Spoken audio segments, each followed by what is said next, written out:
มีวันที่31เนาะพอดีแล้วเขาก็บวชเป็นภิกษุใหม่ทรงถ่ายพอดีผู้หนึ่งบวชมานี่ผู้หนึ่งแล้วก็หลังจากที่เฮาหลังจากวันที่1ที่2ไปแล้วก็เพิ่นสิไปจาริกไปธุดงค์ภาษาพวกเฮาเข้าใจแต่ว่าไปธุดงค์ธุดงค์จริงๆมันขากิเลสอยู่ในวัดสิก็ได้ดอกแต่ว่าจากนี้เขาจะไปหาประสบการณ์ไปหลายเติบอยู่ดิครูบาแม็กก็สิไปแล้วบักอ้วนอยู่ไสล่ะนั่นแหละบักอ้วนๆนั่นแหละ บักขี้มึนใหญ่ มันบ่เข้าท่าบักห่านี่ แต่มันอยู่นี่มันหูเด้เนาะอยากเอาไปเลยอยู่ เดี๋ยวมันไปปล่อยขึ้นผู้พานผีกินตับมันมาจากหากินแต่ตับผู้อื่นหลายมันตายแบบนี้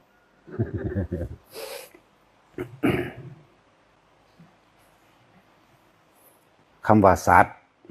พวกเข้านี่คือสัตว์ทั้งเบิดนั่นแหละบ่ได้เกี่ยวกับว่าเดรัจฉานบ่ได้เกี่ยวกับว่านี่เป็นในสมมุติว่าคนมนุษย์บ่ได้เกี่ยวกับว่าช้างม้าวัวควายยุ่งเหลือบไส้เดือน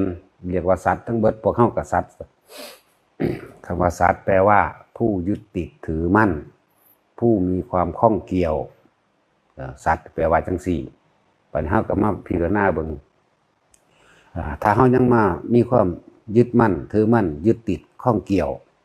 กับสิ่งใดสิ่งหนึ่งก็ตามในโลกนี้ธรรมเนี่ยแปลว่าสิ่งทั้งปวงทั้งเบิดเลยบ่ว่าหยังก็แล้วแต่เรียกว่าธรรมยึดมั่นถือมั่นข้องเกี่ยวยึดติดเรียกว่าสัตว์ทั้งเบิด ทีนี้เฮาสิมาหาตัวเองหรือว่าพยายามคน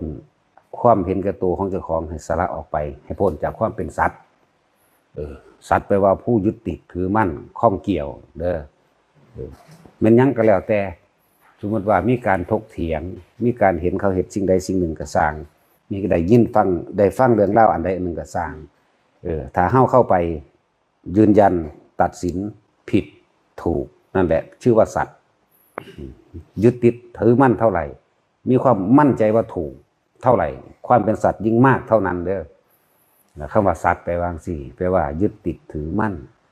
ข้องเกี่ยวคำว่าที่พวกเข้าใจว่าแต่เข้าเป็นสัตว์ประเสริฐมันเป็นสื่อเอามาตัวเจ้าของสื่อได้ที่จริงบางมันเลวยิ่งกว่าเดรัจฉานบางอย่างได้เลวกว่าฆ่าพ่อตีแม่นี่โคตรเรียกว่ามหาเลวเลยเรียกว่าอนันตริยกรรมเลยนะหรือบ่มีแนวเทียบแล้วแต่ว่าเปรียบเทียบใช้สัตว์เดรัจฉานก็เปรียบบ่ได้แต่ว่านรกมันก็บ่เห็นจังซั่น แต่ว่าเฮาสิมาคนหาตัวเองในความเห็นแก่ตัวในความเกี่ยวของในความผูกพันในความยึดมั่นในความถือมั่นเมื่อเฮามาเห็นว่าความยึดมั่นถือมั่นความเกี่ยวของความผูกพันความอะไรขึ้นชื่อว่าเป็นสัตว์ทั้งหลายเหล่านี้ก็ล้วนแล้วแต่ว่าเป็นเหตุเป็นปัจจัยให้เกิดความเกิดทุกข์หาหม่องสุดบ่ได้หาหม่องสุดบ่ได้เด้อถ้ายังมีความเกี่ยวข้องถ้ามีความผูกพันถ้ายังมีความยึดมั่นถือมั่นอยู่นั่นแหละจังว่าทุกคนที่ให้ทานมานี่ก็เพื่อว่าสิให้ปล่อยว่างความยึดมั่นถือมั่นในคำว่าตัวเองนั่นแหละเฮาเข้าใจว่ารูปร่างกายอันนี้เป็นของเจ้าของเฮาบ่ได้มาเกี่ยวของผูกพันยึดมั่นถือมั่นว่ากูที่นี่การทานของเฮานั่นน่ะก็เลยพยายามที่สิบอกกันทุกคนว่าทานโดยบ่ต้องไปหวังผลในทานบ่ต้องมีจิตผูกพันในทานทานแล้วก็อย่าไปเป็นเจ้าของทานคนที่หวังผลในทานคือคนทานแล้วแลกของวัตทานอีหยังเข้าไปปั๊บเข้าใจว่าตัวเองทำบุญเข้าใจบ่ล่ะแล้วก็บ่ท่านได้เข้าใจแม้ความหมายของคำว่าบุญบุญจะสะภาคีโนเนี่ยบ่เข้าใจเด้บ่ท่านเข้าใจบุญคือความสงบเย็นดับความกระหายดับความเร่าร้อนดับความเห็นแก่ตัวดับความเกี่ยวข้องดับความผูกพันเด้คำว่าบุญแท้ๆเด้อตัวนี้ฉะนั้นการให้ท่านทุกคนทำความเห็นให้มันตรงซะว่าเฮาจะสละเพื่อไม่เกี่ยวข้องไม่ผูกพันไม่ยึดมั่นถือมั่นในการเป็นเจ้าของหรือว่าของกูแหละ หลายๆคนยังท่านปุ๊บสาธุขายผู้ขามีอายุยืนเด้อนั่นเกี่ยวข้องผูกพันยึดมั่นถือมั่นนั่นแหละสัตว์เข้าใจว่าล่ะเมื่อผู้ขามีโรคมีภัยเด้อนี่เกี่ยวข้องผูกพันยึดมั่นถือมั่นนี่แหละสัตว์นั่นสิให้ผู้ขาร่ำรวยให้พ้นจากหนี้จากสินนี่ก็สัตว์เข้าใจว่าล่ะให้ลูกเต่าแล้วล้านผู้ขาสอบได้เป็นเจ้าเป็นนายเป็นนั่นเป็นนี่เป็นคนดีบุญรักษาเทวดาคุ้มครองเด้อนี่ก็สัตว์เข้าใจว่านั่นแหละท่านเพิ่นจึงเอาท่านขึ้นก่อนเพราะว่าเป็นของเฮ็ดได้ง่ายแต่ท่านส่วนมากมันบ่ขาดจากความเป็นอัตตาตัวตนจากความเป็นเจ้าของมันจึงมีการทานหวังผลในทานมีจิตผูกพันในทานหวังผลในทานก็คือทานแหลกของอยากได้ความร่ำความรวยความมีอายุยืนความบ่ตายอยากได้ความเป็นใหญ่ลาภยศสรรเสริญเกียรติยศขนาดนั้นนี่เรียกว่าสัตว์ผู้ใดจะพ้นจากคำว่าสัตว์ว่างจิตในทานอย่าหวังผลในทานอย่ามีจิตผูกพันในทานอย่าเอาไปแลกของนั่นแหละภาษาบ้านเฮาอย่าเอาไปแลกนั่นแลกนี่บางคนก็ท่านจับต่อกันผัวกับเมียลูกเต่าเล่าหลานพ่อแม่สาธุเด้อเกิดพบได้สัตว์ใดก็ไม่เป็นผัวเป็นเมียกันอีกไม่เป็นลูกเป็นเต่าเป็นเราเป็นหลานกันอีกเด้อนี่แหละสัตว์เข้าใจว่าล่ะนี่แหละเกี่ยวข้องผูกพันยึดมั่น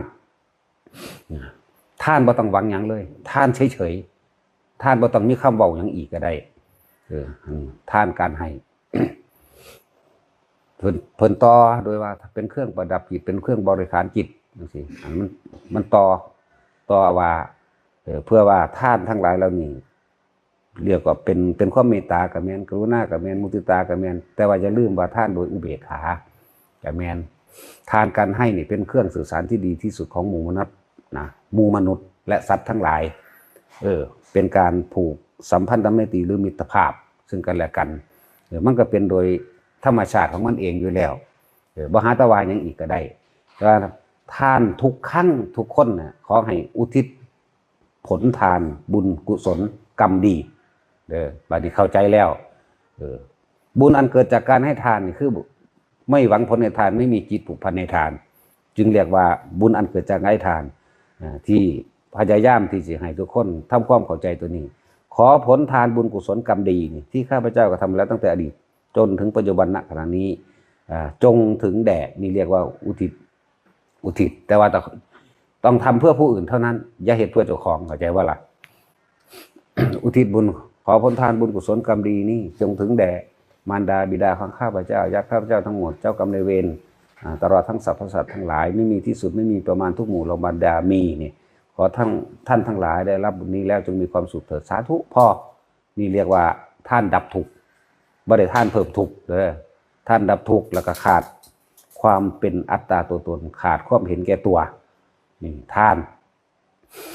จังหวะทุกคนทำความเข้าใจดีๆการสร้างศาลาก็เป็นวิหารทานการสร้างกุฏิวิหารส้วมถนนหนทางอย่างแล้วแต่ล้วนแล้วแต่มันเป็นท่านแต่คอยทุกคนขาดออกจากความเป็นเจ้าของท่านหลายๆคนมันยังไปหวังไปกินของท่านกันเก่าของเจ้าของอยู่เกิดพบได้สัตว์ใดนี่นะขอให้ผู้ขาดจงเป็นคนร่ำรวย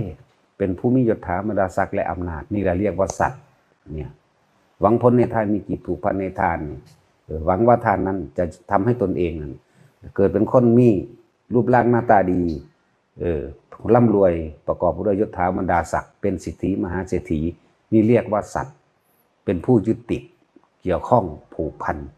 และหวังผลในทานถ้านั้นเลยเบ่ขาดเขาเลยว่าเข้าใจคำว่านิพพานแปลว่าดับมันดับมันเย็นแบบใดนี่แหละทุกคนเข้าใจคำว่าทานเป็นแบบนี้ศีลคือการรักษาผู้อื่นศีลนั่นนะ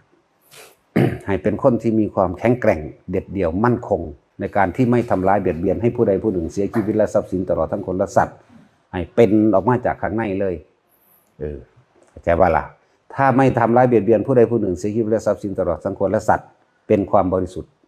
นี่บริสุทธิ์ได้บาดเห็นบ่ล่ะบ่แม่นรักษาศีลในข้อวัดปฏิบัติเพื่อสิ่งใดสิ่งหนึ่งบางคนก็รักษาศีลเพื่อฤทธิ์เพื่อเดชเพื่ออำนาจเพื่อธรรมดาศักดิ์บางอย่างก็ยังมีเด้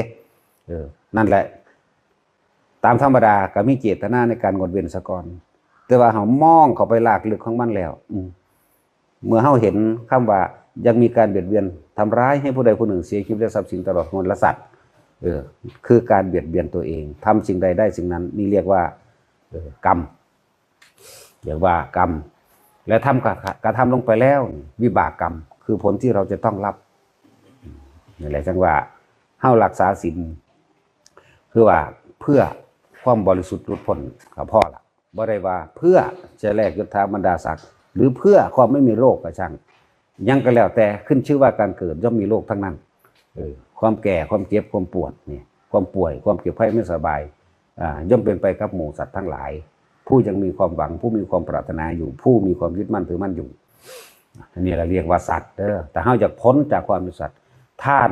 อย่าหวังผลในทานอย่ามีจิตผูกพันในทานอย่าเป็นเจ้าของทานให้ขาดออกจากความเป็นเจ้าของโลดทานไปซื่อๆนี่แหละแล้วให้อุทิศผลทานบุญกุศลกรรมดีศีลคือการไม่ทำร้ายเบียดเบียนให้ผู้ใดผู้หนึ่งเสียชีวิตทรัพย์สินตลอดทั้งคนและสัตว์ถ้าเฮาเห็นอานุภาพหรืออานิสงส์แห่งศีลแล้วสบายใจไปทั้งใดกับบอลเด็กมีความกังวลบอลเด็กมีความร้อน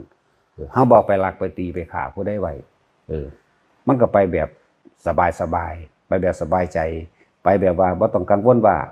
เฮาเคยไปลักของผู้นั้นเฮาเคยไปตีไปข่าผู้นั้นเขาสิมาเอาคืนเนี่ยบ่มีเลยในใจนี่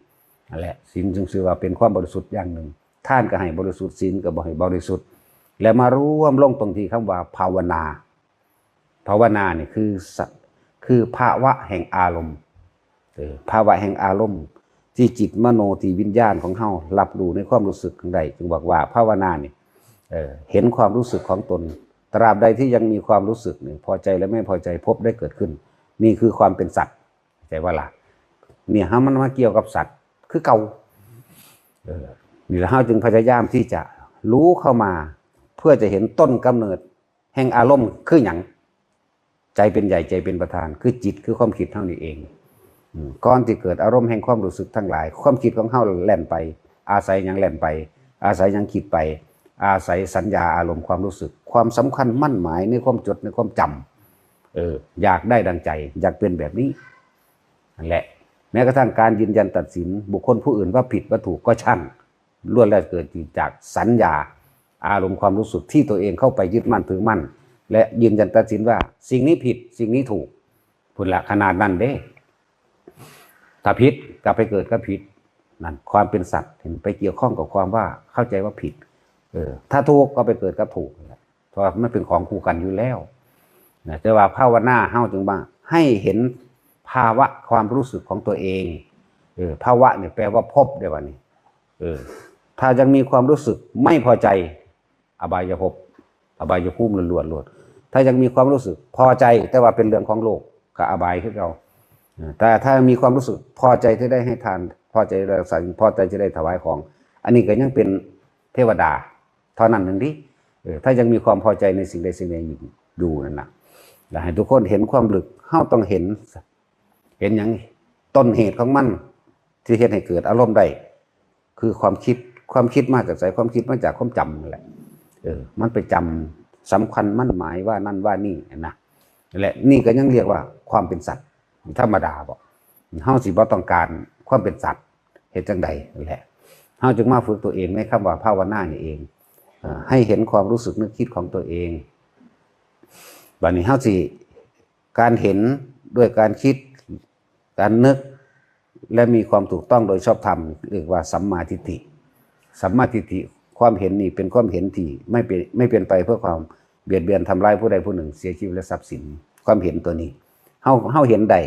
สรุปแล้วลงตัวได้เป็นจริงแบบนี้เป็นจริงแบบนี้เนี่ยแต่ว่าเฮานี่เฮ็ดจังใดเฮาสิละได้ในขณะปัจจุบันนี่ต่างหากตัวนี้คือเฮาเข้าใจทุกอย่างอนิจจังทุกขังอนัตตาทุกสิ่งทุกอย่างสิ่งใดสิ่งหนึ่งเกิดเป็นธรรมดาสิ่งนั้นก็ดับเป็นธรรมดาเฮาก็เข้าใจแต่ว่าก่อนเฮาที่สิดับก่อนเฮาที่สิตายนี่เฮ็ดจังใดเฮาสิบ่มีความเร่าร้อนและกังวลเฮ็ดจังใดเฮาสิวางความยึดมั่นถือมั่นในอัตตาตัวตนใดในว่ากูย่านตายใดนี่แหมนี่แหละสิ่งนี้จึงสำคัญคำว่าภาวนามันมาร่วมลงนี่เพิ่นจึงมีวิธีฝึกให้เฮาอานาปานสติเป็นผู้มีสติรู้อยู่ในกายคือลมหายใจนี่แหละลมหายใจคือกายในกายอันหนึ่งถ้าเฮามีสติมาระลึกรู้อยู่กับลมเข้าลมออก แล้วเฮาก็เห็นความรู้สึกบ่ว่านอกว่าในความรู้สึกทางนอกเจ็บขาปวดขานี่คือเฮากำลังอยู่กับตัวเองแล้วนี่เฮากำลังเห็นหยังเห็นความไม่เที่ยงแท้แน่นอนเห็นความไม่เป็นตัวของตัวเองเห็นความว่าร่างกายนี่ไม่ใช่ของตนแล้วเด้นี่ถ้าว่าใช่ของตนมันต้องบังคับได้มึงจะปวดขาไหมมึงจะปวดเข่าไหมมึงจะปวดหลังไหมมึงจะเมื่อยมึงจะล้าไหมนี่แหละแค่นี้มันก็เห็นได้แล้วเข้าใจว่าล่ะบ่ต้องไปลึกล้ำอีหยังตามที่ได้ยินได้ฟังมาดอกเห็นในปัจจุบันขณะนี่นั่งลงปวดขาเห็นความเคลื่อนไหวมือก็ว่างบ่ดีโอ้จักสิว่างได้ดีงอกๆแงกๆนี่เห็นแล้วนี่เริ่มมีความสงบเห็นบ่ถ้าเฮาไปคิดถึงบุคคลสัตว์สิ่งของสิ่งอื่นเฮาสิบ่เห็นหยังเห็นแต่ความเป็นสัตว์ของตัวเองยึดมั่นถือมั่นผู้นั้นผู้นี้เป็นจังซั่นผู้นี้แต่กูสั่งผู้นั้นกูหักผู้นี้กูอยากให้เขาเป็นจังซั่นเป็นจังซี่ผู้นั้นผิดผู้นั้นถูกนี่บ่เห็นตัวเองได้นี่เมื่อเฮาน้อมเข้ามารู้อยู่ในลมหายใจเข้าหายใจออกเนี่ยเฮาจะเห็นความรู้สึกตัวเองนี่เริ่มอยู่กับตัวเองเรียกว่าสงบแล้วเด้นี่ในระดับหนึ่งจากบ่ล่ะถ้าบ่เห็นตัวเองมันบ่มันถ้าบ่สงบนะมันบ่เห็นตัวเองเด้ตีงอกตีแงกเป็นโยกเป็นสั้นเป็นทรายเป็นนั่นเนี่ยอยากพลิกขิ้งพลิกอย่างนี้เริ่มเห็นแล้วนี่เห็นบ่ล่ะนั่นแหละเรียกว่าให้ทุกคนหันเข้ามาเป็นฐานที่ตั้งแห่งการกระทำอันมั่นคงเรียกว่าสติปัฏฐาน4ให้ทุกคนมีสติปักลงอย่างมั่นคงเป็นผู้มีจิตหนึ่งเพ่งอยู่กับลมหายใจอยู่กับลมหายใจเดี๋ยวก็เห็นร่างกายปวดขาปวดแข้งถ้าคนพลิกจิตเป็นเข้าใจว่าล่ะมันบ่เป็นของเฮามันอยากปวดมันก็ปวดมันอยากป่วยมันก็ป่วยมันหิวมันก็หิวมันอยากฮ้อนมันก็ฮ้อนถ้าว่ามันเป็นของเฮาคือบ่บังคับได้เอาคือบ่บังคับให้มันเป็นปกติเลยบ่ต้องเป็นหยังเลยได้บ่ซื่อลืออยู่นี่ได้บ่นี่ก็ไม่ได้นี่แหละร่างกายจึงบ่เป็นของเฮาเป็นอนิจจังเป็นศูนย์รวมแห่งกองทุกข์ทั้งหลายเนี่ยเริ่มต้นจากกายนี่บ่ล่ะนั่นแหละทีนี้ที่นี่ก็สามารถเห็นได้แล้วเห็นความจริงหยังความจริงว่าบ่เป็นของเฮานั่นแหละความจริงว่ารูปร่างกายบ่เป็นของเฮาแล้วก็เห็นเวทนาพร้อมนั่นน่ะมันก็เห็นไปพร้อมกันโดดได้บัดนี้เห็นในความรู้สึกบัดนี้ลึกเข้าไปเวทนาในเวทนาคือความรู้สึกอันเป็นอารมณ์ความรู้สึกนี่ตัวภพเห็นบ่ล่ะอารมณ์ความรู้สึกพอใจมั่งไม่พอใจมั่งหรือเฉยมั่งก็ยังเป็นอารมณ์ก็ยังเป็นภพอยู่แต่ว่าอุเบกขาตาลมนี่ยังเป็นอารมณ์ของพวกหมู่พรหมทั้งหลายเป็นผู้มีจิตหนึ่งที่เพ่งอยู่นี่แหละตัวสำคัญอีกตัวนึงจึงบอกว่าทุกคนอยู่กับลมหายใจเข้าหายใจออกเขาจะเห็นความรู้สึกทางกายที่เจ็บที่ปวดที่อยากพลิกขิ้งเห็นลึกเข้าไปอีกคือเห็นว่าไม่ใช่ของเราไม่ใช่ตัวตน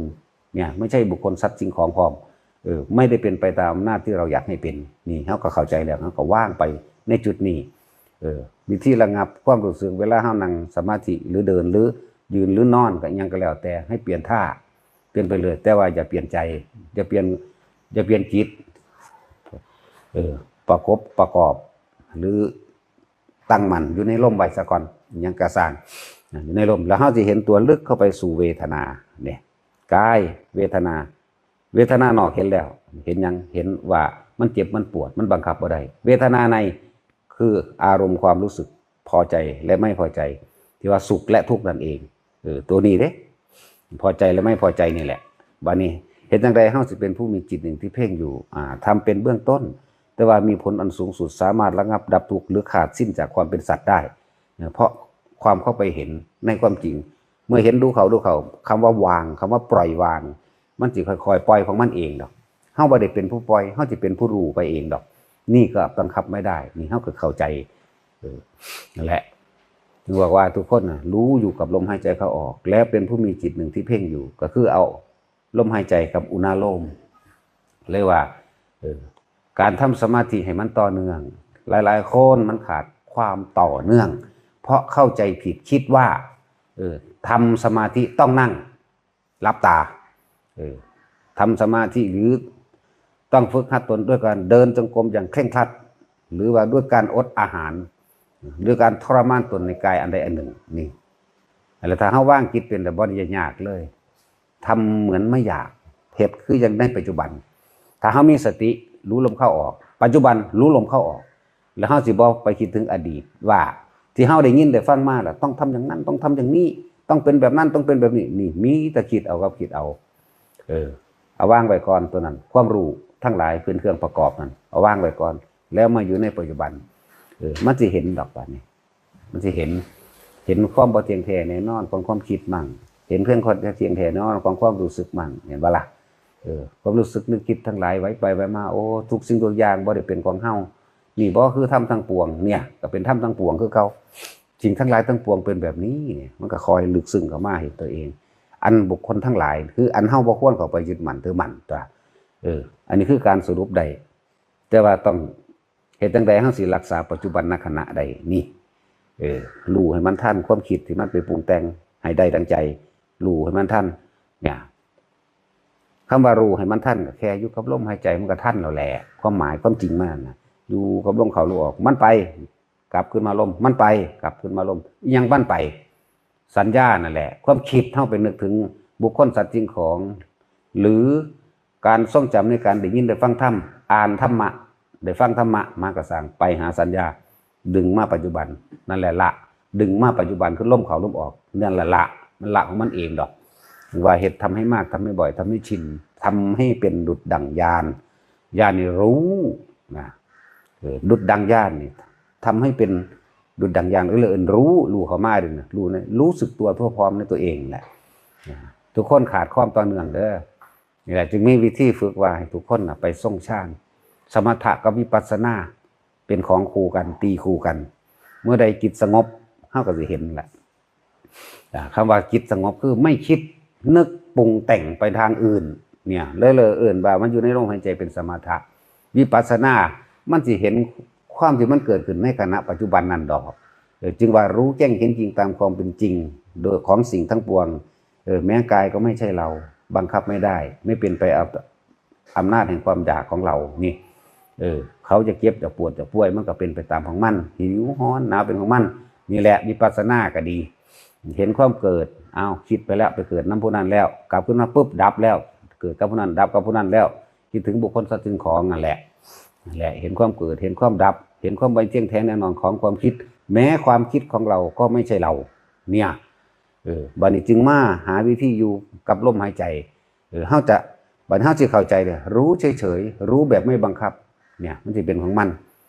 บางที่ความคิดมันคิดขึ้นไปปรามาสผู้นั้นผู้นี้ครูบาอาจารย์องค์นั้นองค์นี้โอ้มึงเคยคิดแนวนี้นี่อันนี้ยังไม่รู้บังคับนี่แหละจังว่าให้ทุกคนฝึก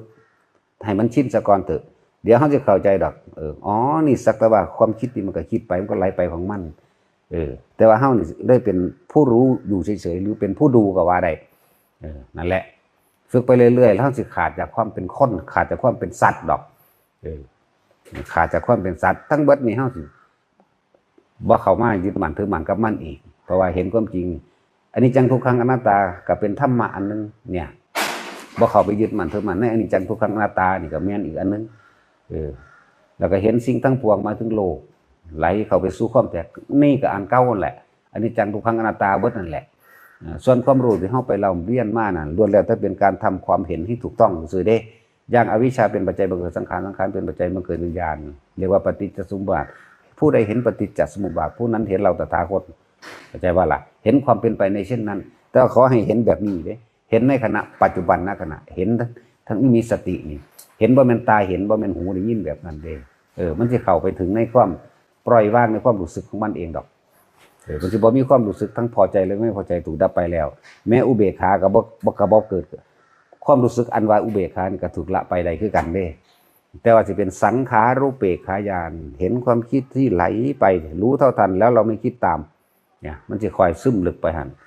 อะไรทุกคนฝึกทั้งสิเข้าใจเองดอกแต่บ่ฝึกก็บ่ฮู้จักหยังอ่านแล้วคาดคะเนดนเดาเอาแล้วก็สรุปตามความคิดเห็นนี่เป็นส่วนมากเป็นสัตว์ทั้งเบิดเอาล่ะพอ